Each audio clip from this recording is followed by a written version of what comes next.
اعوذ باللہ من الشیطان الرجیم بسم اللہ الرحمن الرحیم۔ سال میں جتنے بھی مہینے ہیں، ہر مہینہ اپنے اعتبار سے ایک خاص فضیلت اور اہمیت کا حامل ہے، لیکن ان سب مہینوں میں ماہ مبارک رمضان سب سے برتر مہینہ ہے، جس میں مومن خداوند متعال کا خاص مہمان ہوتا ہے۔ یہ ماہ مبارک رمضان کہ جس کی اتنی فضیلت ہے کہ جس کا تعارف خداوند متعال خود قرآن میں اس انداز میں ارشاد فرماتا ہے کہ شہر رمضان الذی انزل فیہ القرآن، کہ ماہ مبارک رمضان میں خداوند متعال نے قرآن کریم کو نازل کیا۔ اور اس کے ساتھ ساتھ ماہ مبارک رمضان کی اتنی فضیلت ہے کہ معصومین علیہ السلام نے اپنی دعاؤں میں خداوند متعال کی ایک صفت خود اس ماہ مبارک رمضان کو قرار دیا ہے۔ اور اس مہینے کی اہمیت اتنی زیادہ ہے کہ معصومین علیہ السلام نے خداوند متعال کو اس مہینے کے وسیلے سے پکارا ہے، اللہم رب شہر رمضان۔ ہم اس مہینے سے ودا ہونا چاہتے ہیں۔ میں چاہتا ہوں اس ماہ مبارک رمضان کو کچھ اس انداز سے ودا کروں جس طریقے سے میرے مولا و آقا زین العابدین علیہ السلام نے ودا کیا ہے، اور صحیفہ سجادیہ کی 45ویں دعا کے کچھ فراز آپ کی خدمت میں پیش کرنا چاہتا ہوں۔ میں چاہتا ہوں امام سجاد علیہ السلام کی صحیفہ سجادیہ میں دعا نمبر 45 میں جس طریقے سے میرے مولا و آقا نے اس ماہ مبارک رمضان سے ودا کیا ہے، اس انداز سے ودا کریں۔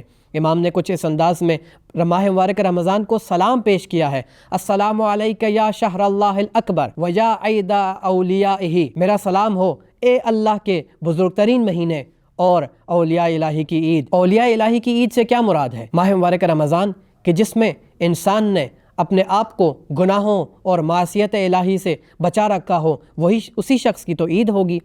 اسی سے مجھے امیر کائنات کا وہ فرمان یاد آتا ہے کہ مولا فرماتے ہیں، مومن کہ جس کے دن میں کوئی معصیت الہی نہ ہوئی ہو، وہ دن اس کا عید کا دن ہے۔ اور اسی دعا کے دوسرے فراز میں امام کچھ اس انداز میں ماہ مبارک رمضان کو سلام پیش کرتے ہیں، السلام علیک من شہر قربت فیہ الاعمال ونشرت فیہ الاعمال، تجھ پر سلام ہو اے وہ مہینے جس میں امیدیں بر آتی ہیں اور اعمال کی فراوانی ہوتی ہے۔ اور اسی دعا کا ایک اور خوبصورت فراز کہ جس میں امام ماہ مبارک رمضان کو کچھ اس انداز میں سلام پیش کرتے ہوئے امام فرماتے ہیں، السلام علیک من قرین جل قدرہ موجودا وافجع فقدہ مفقودا ومرجوع عالم فراقہ، تجھ پر سلام اے وہ ہم نشین کہ جو موجود ہوتا ہے تو اس کی بڑی قدر ہوتی ہے، اور نہ ہو تو بڑا دکھ ہوتا ہے۔ اور ایک آخری فراز، السلام علیک من شہر لا تنافسہ الایام، تجھ پر سلام اے وہ مہینے کہ جس کا کسی دوسرے مہینے کے ساتھ مقابلہ نہیں کیا جا سکتا۔ کیسے مقابلہ کریں؟ ماہ مبارک رمضان میں